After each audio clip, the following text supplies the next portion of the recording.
Good evening, folks. Welcome back. This is your half-hour call. Half hour, please. Half hour. Hi, everyone. This is Curt Columbus, Artistic Director at Trinity Repertory Company. And my guests tonight for the half-hour call are our two acting company members, Angela Brazil and Stephen Thorne. Hello, Angela and Stephen. Hello, everybody. Hello.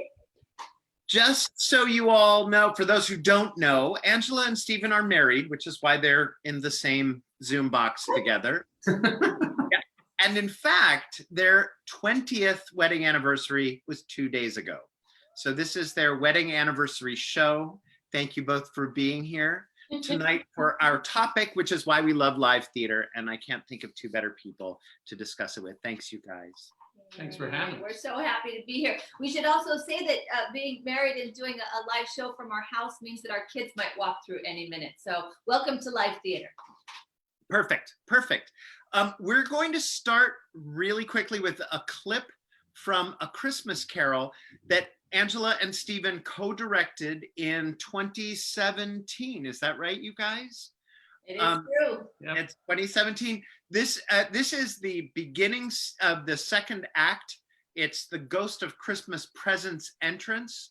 That's all I'm going to say. Peter, I'm going to ask you to roll that clip.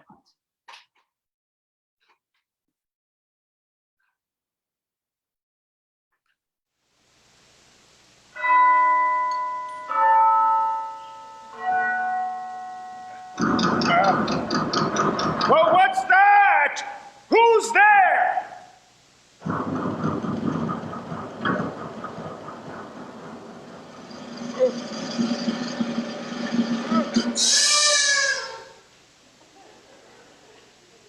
Well, that was disappointing.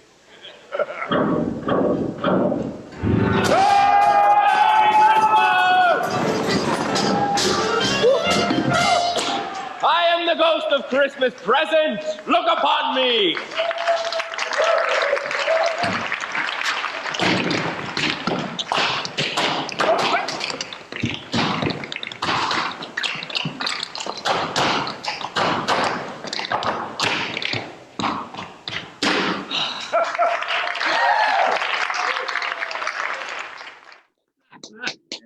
Fantastic.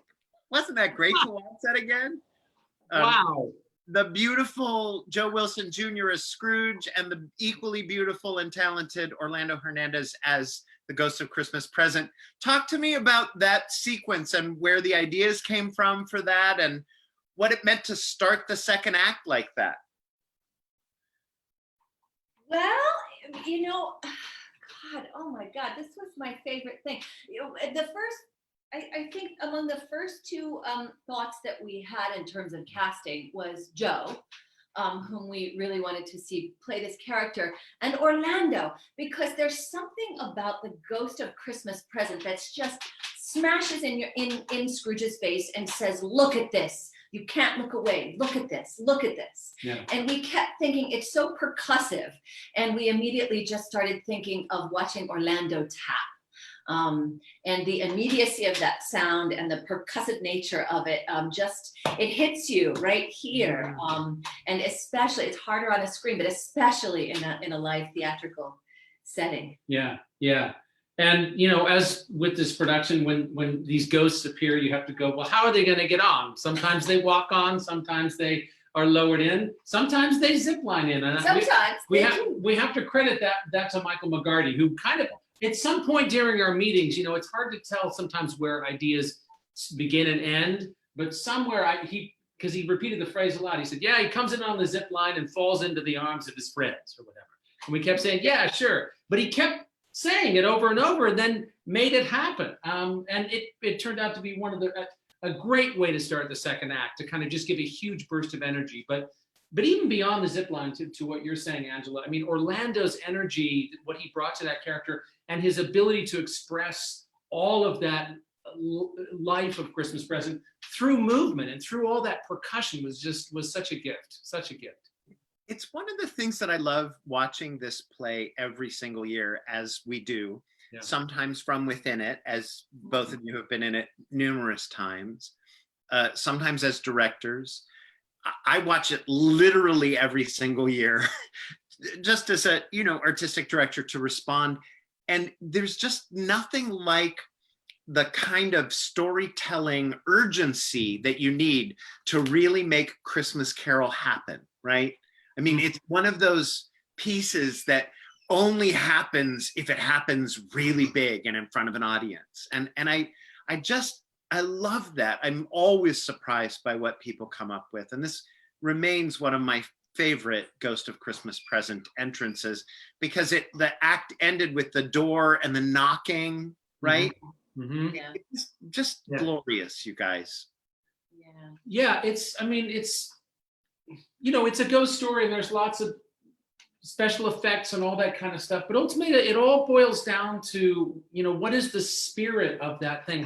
How do you create an event, with special effects, but how do you create the event just in human bodies? And again, with Orlando, we got to see that happen through a lot through his dancing, but ultimately it's kind of like, I'm here I am, I'm the spirit. He has to embody the spirit of that, not without all CGI and everything else. And yes, he had the really cool entrance, and the confetti cannon helps, but all of that stuff helps set up the person and the spirit and the energy. It's really, it's ultimately all based on a pretty simple elemental premise, I would say. I think that's interesting, Stephen, because the dancing, the tap dancing there's just something about it that connects to us in a really, and you just said, percussive sort of way, and it really hits you and wakes something up inside of you. It's glorious. Yeah. Well, and technically speaking, that where we took the intermission, right? And we saw the top of Act 2 in our production in this clip.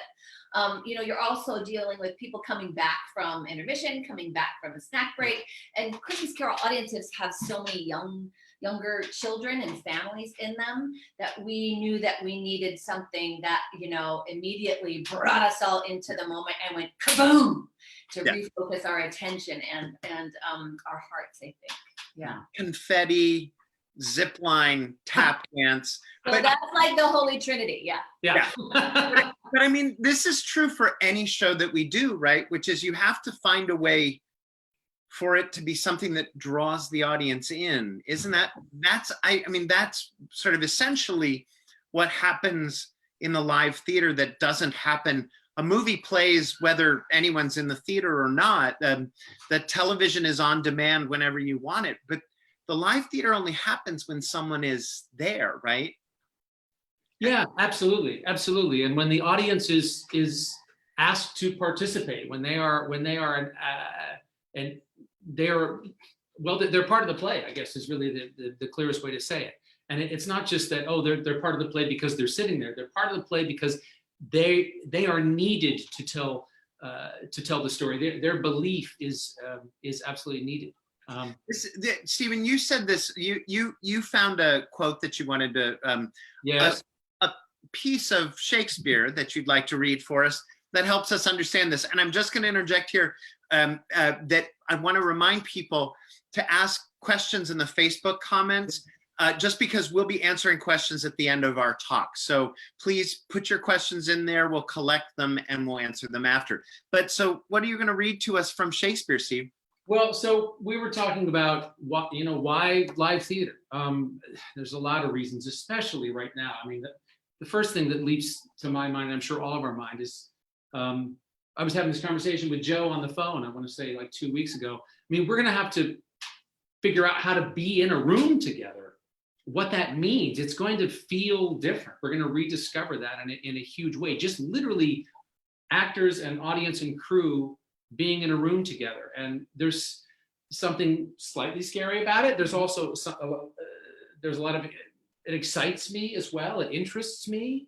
I think we're going to be really aware of that relationship in a kind of profound way when we're able to come back together, which I believe wholeheartedly we will. But thinking about why live theater? What's the elemental thing? And the other thing that I leapt to was Shakespeare, was the first chorus speech of Henry V, which to me sort of outlines that magic. I think it's magic element of the theater when the actors say, we're going to tell this story, but we can't tell this story without you using your imagination. So it's a fairly short speech. I'll just read it. I brought the wrong glasses, so hold on. But oh, for a muse of fire that would ascend the brightest heaven of invention, a kingdom for a stage, princes to act, and monarchs to behold the swelling scene. Then should the warlike Harry, like himself, assume the port of Mars, and at his heels, leashed in like hounds, should famine, sword, and fire crouch for employment. But pardon, gentles all, that flat unraised spirits that had dared on this unworthy scaffold to bring forth so great an object. Can this cockpit hold the vasty fields of France? Or may we cram within this wooden O the very casques that did affright the air at Agincourt? Oh, pardon, since a crooked figure may attest in little place a million, and let us, ciphers to this great account on your imaginary forces work. Suppose within the girdle of these walls are now confined two mighty monarchies, whose high upreared and abutting fronts the perilous narrow ocean parts asunder. Piece out your imperfections, piece out our imperfections with your thoughts, and into 1,000 parts divide one man and make imaginary puissance. Think, when we talk of horses, that you see them printing their proud hoofs in the receiving earth, for 'tis your thoughts that must now deck our kings, carry them here and there, jumping o'er times, turning the accomplishment of many years into an hourglass, for the which supply admit me, us, chorus, to this history, who prologue like your humble patience pray, gently to hear, kindly to judge our play. What I love about that speech is it identifies that very precise thing, that it's like, we can't make volcanoes and armies. We can't do that. And not only can't we do it, it actually would be better if you imagined it. And it is the absolute truth. It is so much better. Please go ahead. Yeah, no, I'm reminded, I was talking about this in an online class. We're offering a bunch of online classes, and I'm teaching a play reading class. And we talked about how in Shakespeare's theater, there was no furniture. There was not even a chair. No. There was the flat playing space. There were levels. There was the audience, but there wasn't the architecture that we think of as the architecture of the stage, right? In fact, they never had the things that we think of, the representational things in front of them. It all had to happen in the imagination of the audience, right? Yeah, and a direct appeal to the audience. It's not like, good luck, assume that you need to do this. It's like, we need you to do this. And Shakespeare also knew what he was doing, because he's doing it all with the words. He's doing everything with the language. It's like, what more do you really need except the audience to make that leap of belief, which I think is a natural thing that we do. We do it when we read books. You know what I mean? We immediately, within the first sentence, are crafting the architecture in our head. And so it's thrilling to get to do that in the live theater. Sorry. And I think this is where this is why we can have both the sort of joyful story like A Christmas Carol, but then also the really complicated, thorny societal questions presented to us.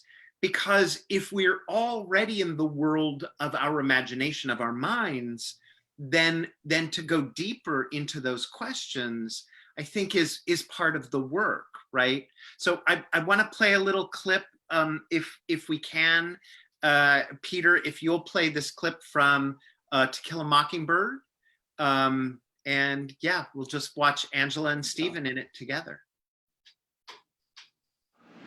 Do all lawyers defend Negroes? I do. And why did the kids at school make it sound like you're doing something awful?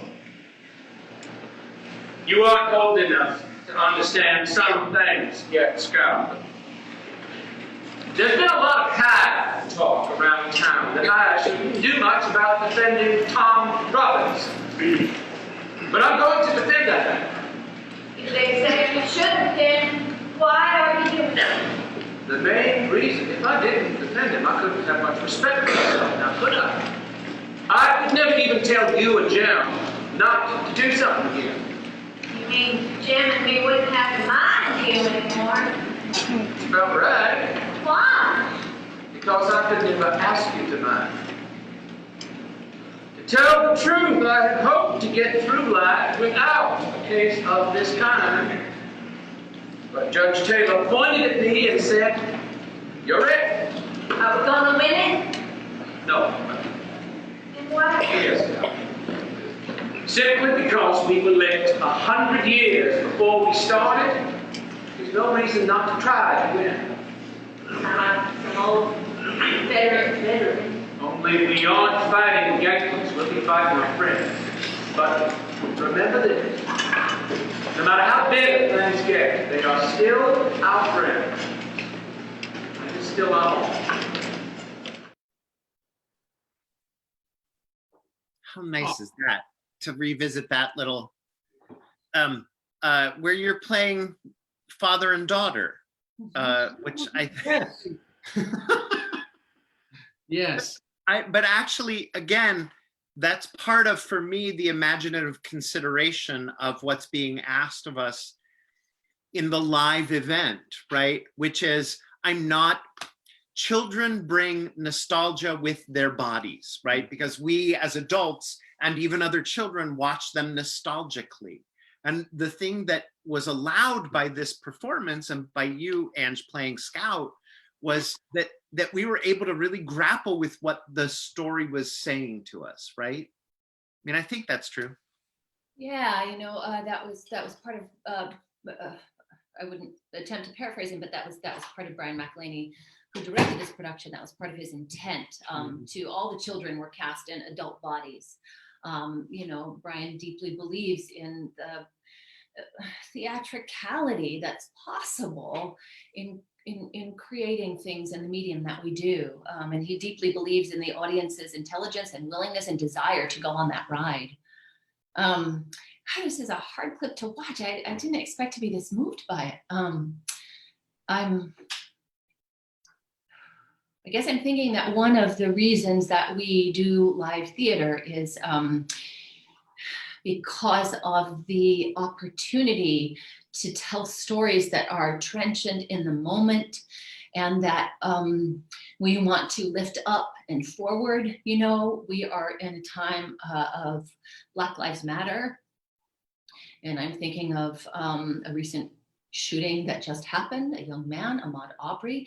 The opportunity to have these conversations in a meaningful way with our community. We did this production of To Kill a Mockingbird in conjunction with a production of James Baldwin piece. And the two of those next to each other told a story with an audience that made it possible for us to say, don't look away, don't look away.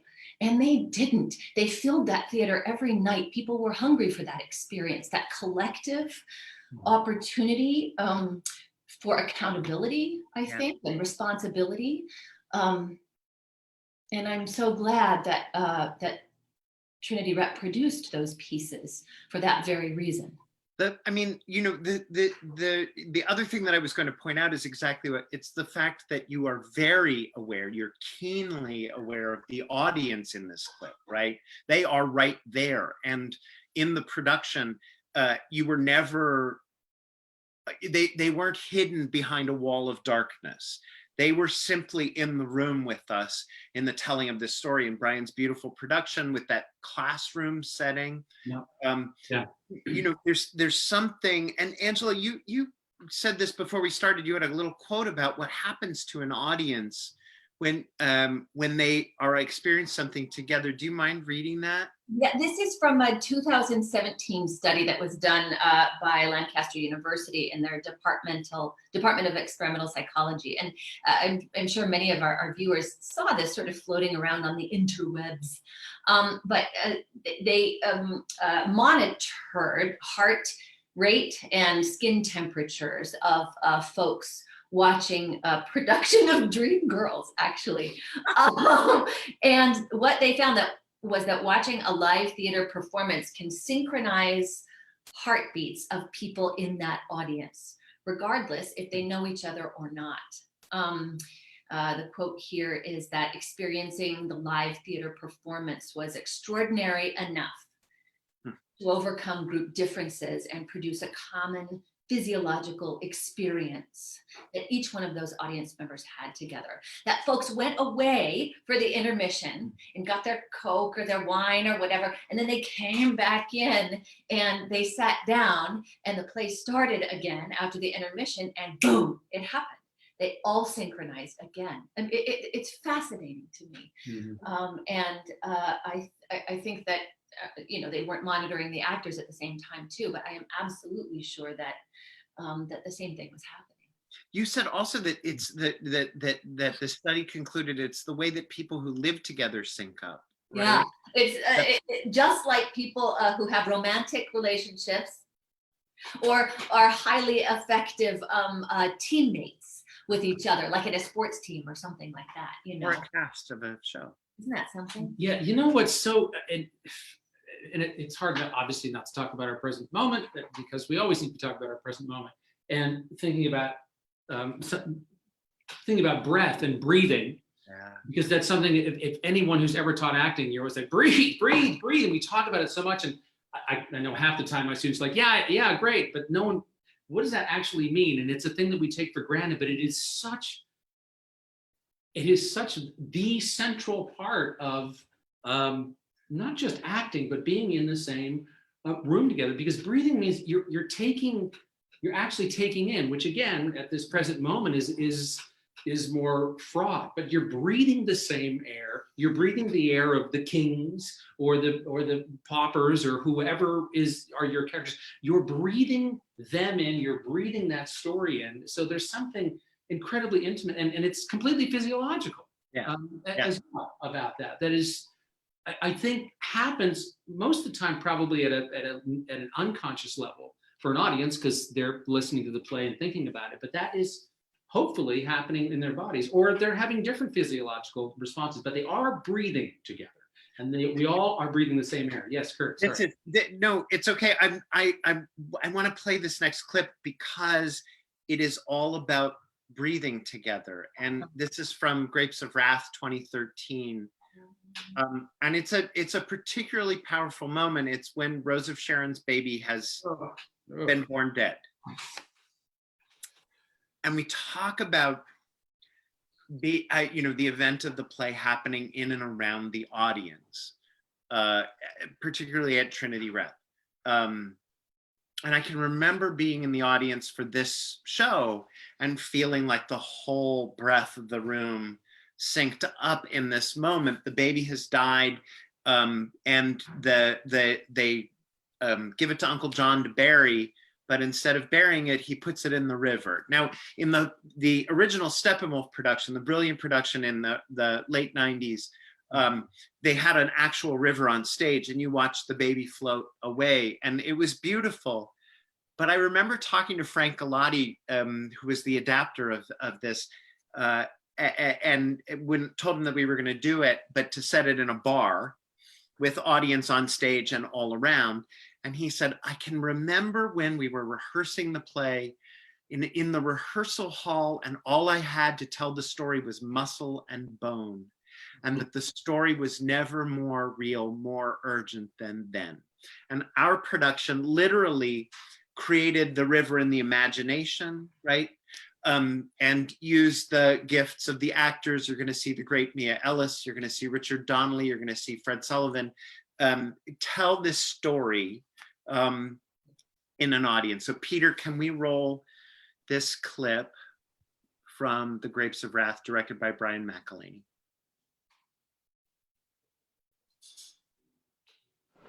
We ain't gonna get out soon. And this ain't doing no good. Just cause trouble and sorrow. Well, couldn't you fellas kind of take it out and bury it? Yes, you're right. Just cause sorrow. Against the law to bury it. There's lots of things against the law we can't help doing. Yeah.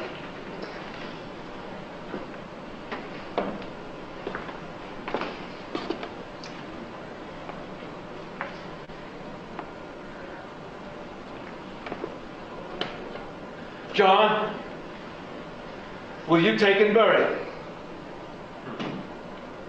Sure, I'll do it. Sure, I will. Come on now, give it to me. Come on, give it to me.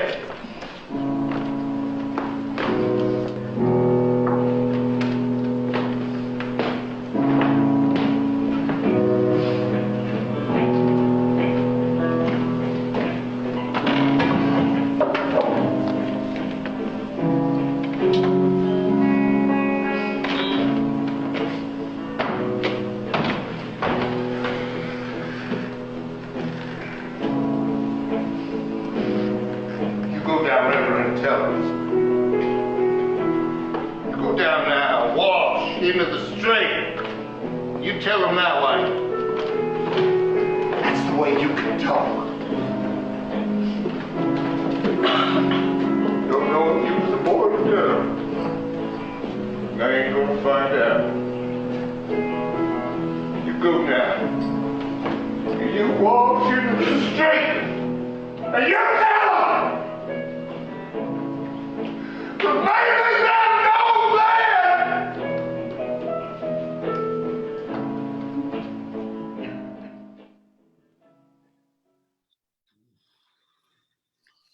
Wow. Okay. Yeah, you forget how great that moment was, right? And what's so amazing is we know there's not an actual baby in there, but it just blows you away. I mean, what is it? A blanket in a box, and we watching Fred, step up on top of a bar. But I was in it, and I'm watching the archival video, completely transported by that, and rather devastated. It's incredible, and that's a perfect example of that thing of like, we've invested in that story. We're telling that story, not just the actors, but the audience. I mean, there was this must have been a preview, so or the dress rehearsal. So there's a few brave souls down there, but that's it. That's all you need, I think. I love the use of music in that. We had a live band on stage for that. Yeah. And part of it is just the event of it, but part of it is the way that the audience and the stage event sort of merge, right? Where you're no longer aware of that delineation between stage and audience, but it's in fact a kind of fluid barrier, and you watch those people sitting at those tables, and it just so powerful, right? Absolutely. And I mean, imagine, I read the book, before we worked on it, but the experience of reading that in the novel, which is profound and incredible and wonderful, and then you go, can we do this in a theatrical way? How do we create an event that has the same impact of reading that in the novel? I think again, I'm biased, I was in it, but you can. And oftentimes it's by acknowledging the limitations of the fact that you don't have a river, it's not a movie, and embracing that act of imaginative leap, and that of course you don't just snap your fingers. The actors need to be in the story pretty deeply, but it's magic. It's magic. It's sort of, we say this to ourselves all the time, and we have to say it because we have to keep ourselves honest, but we go, what is the event? How was it written? What emotional impact is it supposed to have on an audience? And for a story like Grapes of Wrath, how can we make this in a way, and Brian McElhaney directed this production, how can we make this event hit the audience in the way that Steinbeck intended, in a way that will seem as if they're experiencing it for the first time, even though they know this story. They may know what happens. They anticipate what's going to come next. But how can we make that happen for them, with them, so that they experience it anew and their heartbeats can sync up, you know? So, okay, great segue. Thank you. Well, I know you're very good at the segue. Because I'd like to go back to Christmas Carol. And I want to play a clip that would suggest that we're doing something that's so outside of what Dickens intends with the story that it's inconceivable that you can bring it back. So Gauntlet Thrown. What I want to play is again from Stephen and Angela's 2017 production of A Christmas Carol. You all invited community groups to take part in that production. And we had how many community groups? we had 18. 18 groups from around the state. And this group, one of my favorites, was from the Tamaquag Museum. Hey. We love them so much. And I want to draw everyone's attention. There is the most beautiful, darling girl. She was probably like, I don't know, 5, 6? No, she was like 3. 3. She was Excellent. little. Her mom was also on stage with her. Yeah, holding her hand. But in this clip that you're gonna see, she runs on stage and then her little feet go whoop and fly out from under her, and only because her mom is holding her hand does she manage to stay up. I will say she was so little that Amanda Carney, our wardrobe supervisor, had to go out and buy her some special leggings because we didn't have any of her size, and they were like this big. So little. Peter, will you play this clip, please, from the 2017 production of A Christmas Carol? Oh dear. Excuse me.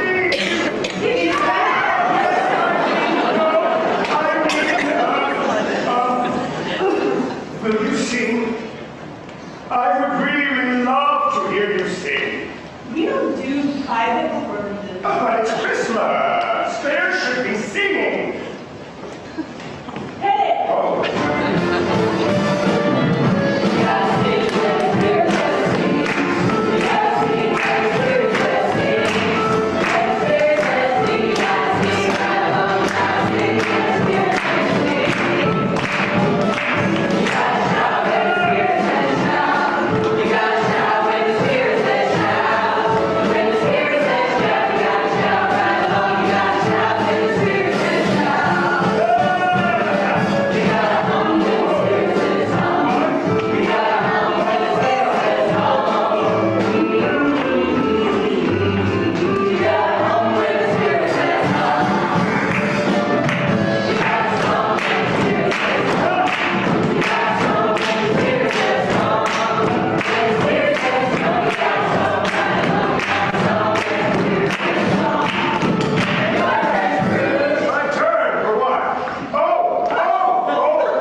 That is ridiculous. It's ridiculous. It was so much fun. It was, oh my God, it was really the experience of a lifetime. It was a complete labor Really of love, and really an extension of that thing about connecting with the audience, about really connecting with the audience. I mean, that's been going on since the doors opened at Trinity Rep. I mean, that, you know, of kind of getting rid. I mean, we seem addicted to the audience in the round there. It's but there's a reason for that. It's because we want to get rid of the artifice or acknowledge it, that it's like, you know, there's no fourth wall here. We're all participating in this together. And so, and then literally we have the community entering the play. Yeah. in a great way. So tell me how, and you were saying that everything that we do wants to serve the original intent of the story. How is this serving the original intent of the story, right? Because it is. It is, you know, he has written, he was such a socially conscious writer. All of his work is based in deep social consciousness and children's welfare and welfare of the working person. And you know, he wrote this little novella about someone who shuts out their community at great cost to themselves and that community. And so for us, we wanted to have our Christmas Carol audiences that are so dear to us and come, so many of them year after year, we wanted to reintroduce them to what that means, to say, what is the cost when we shut out members of our own community? Oh, wait, here's your community. Look at that happen. What do you feel like when that happens? How does that make you feel? And then what does it feel like to celebrate members of your own community, some of whom, you know, folks may have gone, oh my gosh, I've never been to that museum in South County. That's so exciting. I'm going to go down there, you know, to be reintroduced to what community means. Yeah. I know it's deeply important to us as artists, partly because we're so fortunate to be company members and resident company members here at this theater and have this ongoing conversation with our own community year after year after year. And this was just such an utter, complete, delicious delight to do. Yeah. But you know, when you said Gauntlet Throne and how does this serve? I mean, but part of our mission is to take, and Christmas Carol is our is our yearly, you know, check-in with that mission. I mean, we do it throughout the season, but especially with Christmas Carol. How do we experience this for the first time? How are we bringing it to life and not just taking it for granted? And it's a big challenge. How do we actually get inside of it and shine a light in there and have the audience experience it as well? It's not just for us being, you know, to be clever. It's how do we get the audience to really experience this story that, again, we know everyone knows. Right. But he wakes up on Christmas morning and rediscovers life. And you know, it has to make you smile like an idiot because you know what the story is. Yeah. But that when it is done beautifully and well, and I probably should say this because there may be people watching this who have never been to our Christmas Carol and don't know that we do it new every single year, right? It doesn't exist in a box somewhere that we just, you know, pull it out. And I remember being a young actor and being cast in a Christmas Carol and sort of going, this costume smells. And the lady was like, it was back when the costume shop supervisor smoked, and she was like, the kid who wore that last year was a big sweater. And I said I'd been cast because I fit the costume. But anyway, and this isn't about the sadness of my early acting career. It can be. But it is that we do it new every year because we feel the urgent need to tell stories in ways that they've never been told before, right? There's that this is not Christmas Carol, but there's that gorgeous quote of Emily's. It's so short, and I'm not acting it, so I'm going to say it anyway. From Our Town, where she says, do any human beings ever realize life when they live it? Every minute. And And the stage manager says something like the poets do and the philosophers sometimes, something like that, right? Yeah. But what we're after in the theater is for people to experience life, you know, in these compressed moments of heightened theatricality, of just great giddy joy, of comedy, of just the peaks and the valleys of what it means to be alive. And the only way that we can do that is by reaching out to our audience and saying, yes, do this with us. Yes, you are present. Yes, this is you. I love this. You know, you guys, we've talked well past our half hour because. I'm No, sorry. I know it doesn't matter. Well, we've cut into our question time, so I'm going to take some questions. I'm going to remind people, leave your questions on Facebook Live.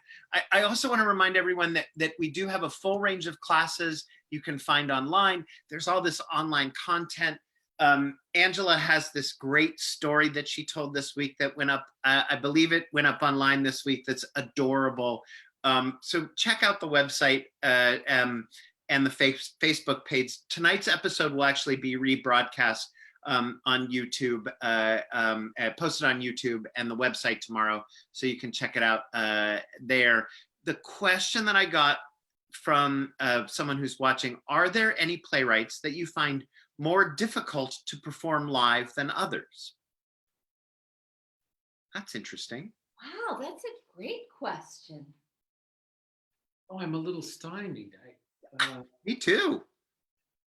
Well, I mean, I'm stymied on coming up with a list, but I always feel like when we enter the room, I always am like, I'm not sure how we're going to do this. Even, you know, even when the directors planned it out and the actors, we've all got a lot of years of experience between us. I always am like, I don't know how we're going to do this. And somehow through that rigorous, you know, kind of trying and pushing and pulling that happens in the rehearsal process, you figure out a way in. I mean, it's good to come in with a plan. But I don't know, it's that odd process of like preparation, but also allowing room for the discovery or the I don't know to really sit with you long enough that you can go, well, let's try this. And then you go, well, if that failed, then that's going to lead us to somewhere else. I'm making it sound like it's all chaos, and it's not. No. But there's a level of chaos.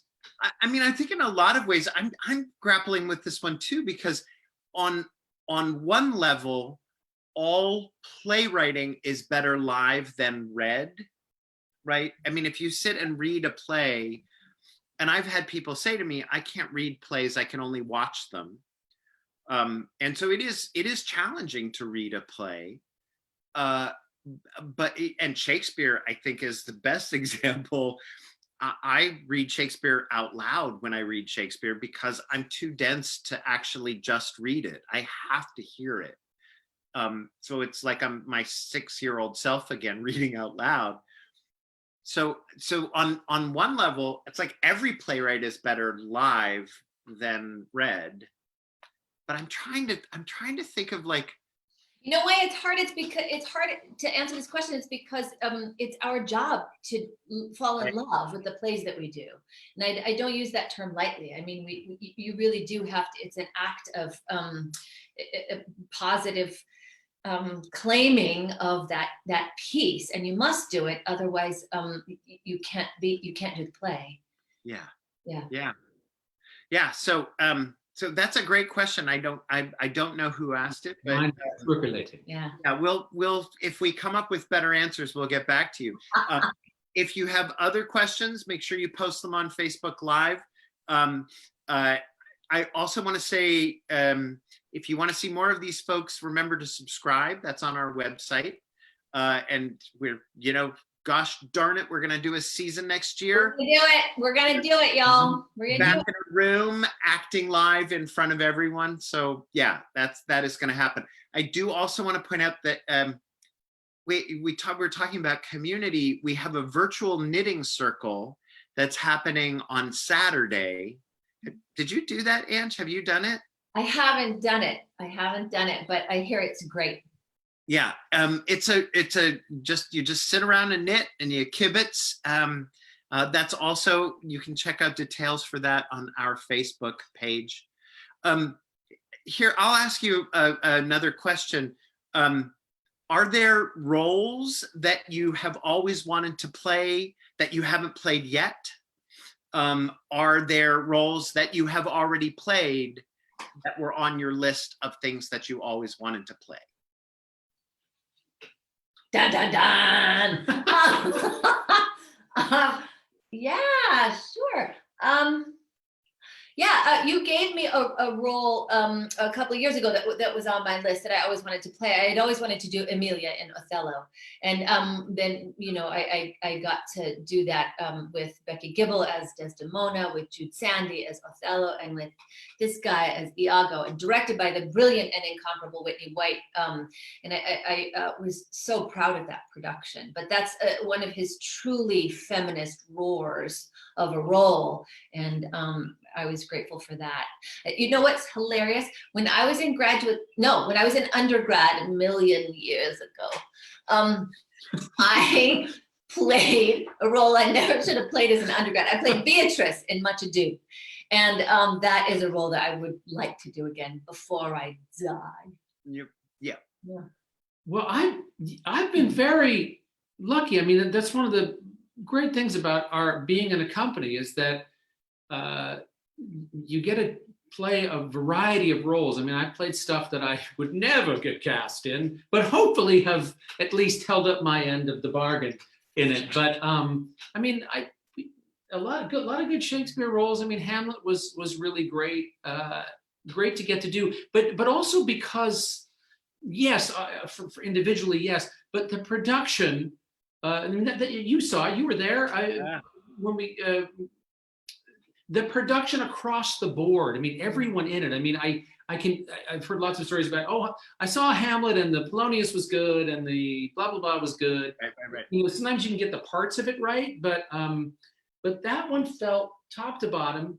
Again, Brian McElhaney was involved, so there's a common theme here. But everybody was just on their game on that. And I remember we were all throughout the theater, as we often are, and the whole event of it really came together, and that was. I cannot ever forget, Stephen. You sat down to do the speech. Oh yeah, the speech. You sat down in the audience on the stairs next to someone with your cocktail glass, and I was there one night. It was my first show when we moved. It was January of 2006. Huh. I did post-show discussions for every performance. And so I saw that show literally dozens of times. It was extraordinary. Oh, yes. But I remember you sat down one night next to some guy who was kind of like, he just couldn't and couldn't process it, and was kept looking at you like, stop talking to me. And then the weight of what you were saying, the truth of it, started to hit him, and he stopped fidgeting, and he really considered what you were saying. And I just never seen that speech have that kind of weight. Back to why the process of having the audience there is so important. Two responses to that. Thank you for mentioning that, because that was a moment that happened late in the process. And I remember that was Brian said, I just want to try something with this speech, because it's possibly the most famous speech in the world. Yeah, theater. Certainly in the theater world. Most people can quote the first line. Yeah. It's like, and what Brian was after was, how do we hear this speech and not go, oh, this is the speech. How do we hear this? And came up with that idea, and we tried it, and we knew it was going to be a risk because it wasn't always going to work. There were a couple of times where people were kind of trying to joke or act with me, and it's like, well, okay, didn't quite work. But the risk Brian felt was worth it. It was really worth it. Yeah. The thought I had about sort of parts, but also sort of going back to our conversation, was when we did Camelot. I mean, and talk about a role I never imagined ever in my life playing. So thank you for that, because that was a huge gift. But that was one where, I mean, every moment of it, we had to read the script and go, well, how do we do this? Because because we're all familiar, as you said, with the pointy hats and the thousands of costumes. How do we remove everything that everyone knows about this? Remove all of that and yet have it really, really live. And we worked our buns off. And I was so proud of that production. Your work, Sharon's work, Michael's work, all the act. I mean, it was talk about really getting in there and asking those questions about, okay, what is this? Why should we care? We don't have the pointy hats and we know it's, Sharon and I were just, I should also mention this, that next week, Sharon Jenkins is going to be one of my guests, along with former artistic director Richard Jenkins, her husband. Good. And the aforementioned Brian McElhaney and his husband, Stephen Berenson. Oh, very good. Well, that'll be cool. So it's going to be quite a cavalcade of fantastic people. But Sharon and I were just talking about that production and how proud we were of the way that we stripped away the things that people expected to find the story, not to be clever. Again, Steve, you said this earlier, not because we're trying to be clever, but because we were trying to be genuine.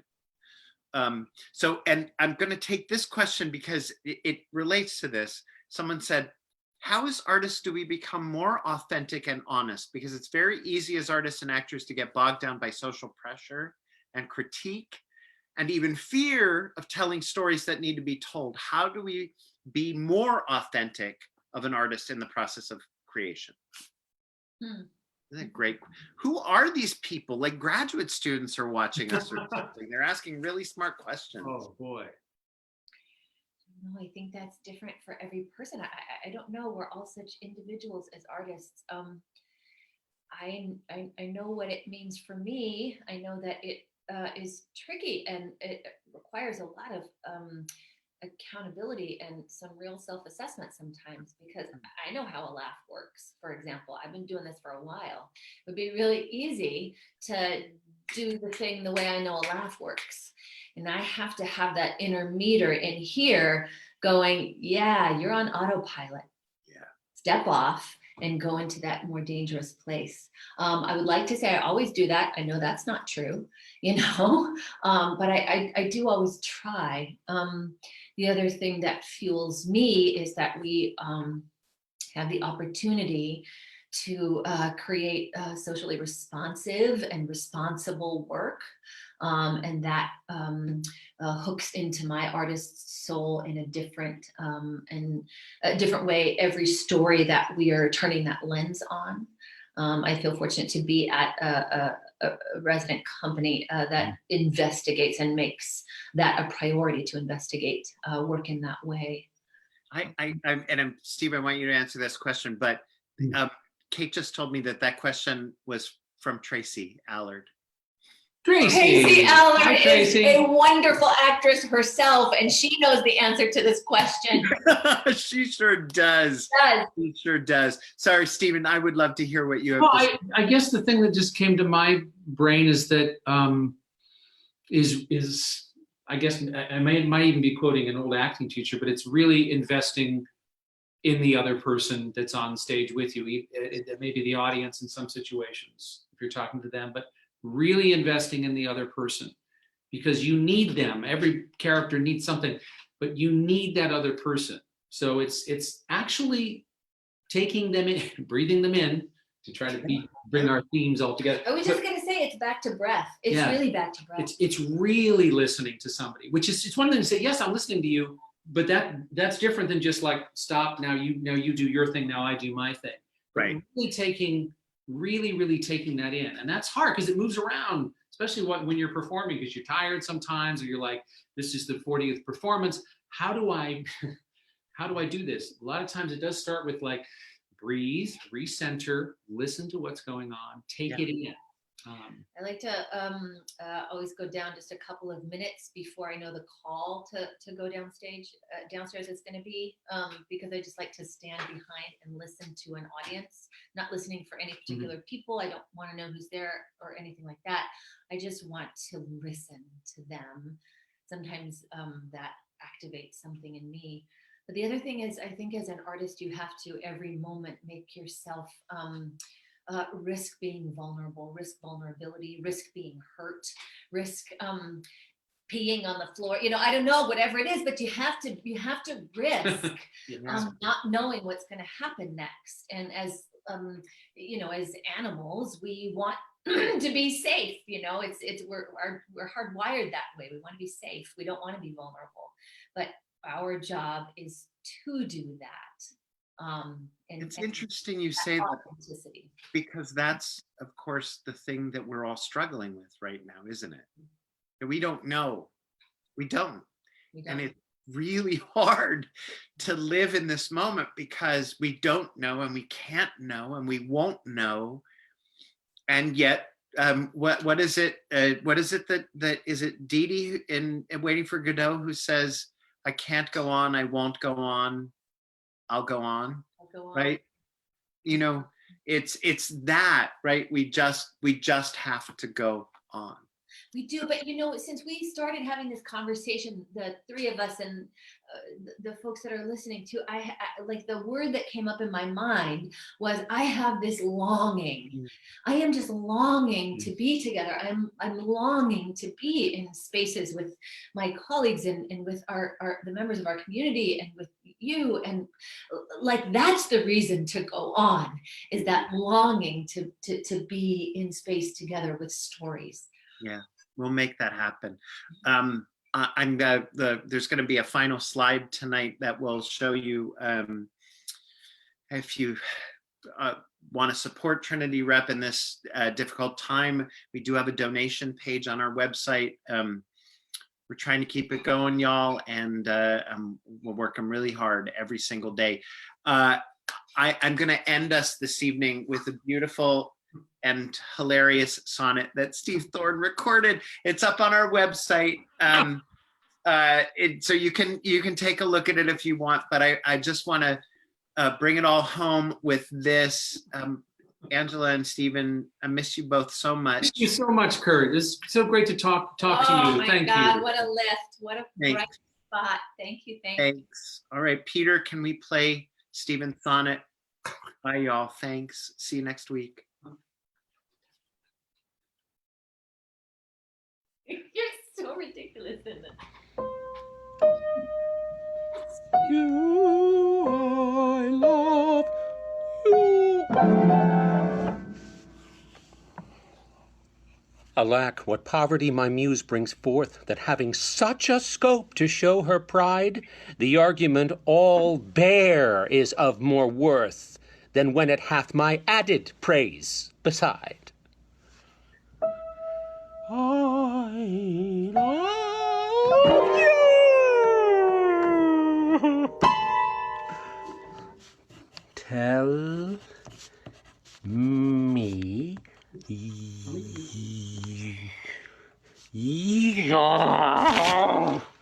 blame me not if I no more can write.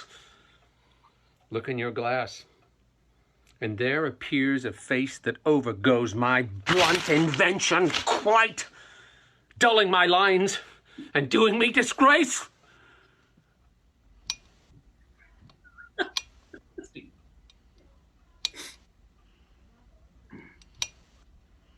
Were it not sinful then, striving to mend, to mar the subject that before was well? Huh? Yeah. Oh. For to no other pass my verses tend than of your graces and your gifts to tell.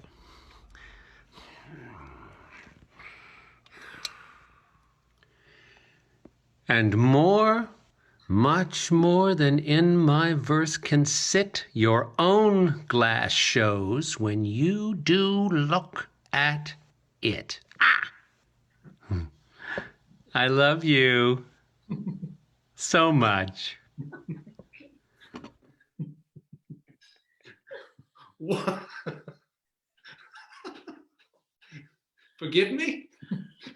Fabulous. Working by the seat of my pants. Yeah.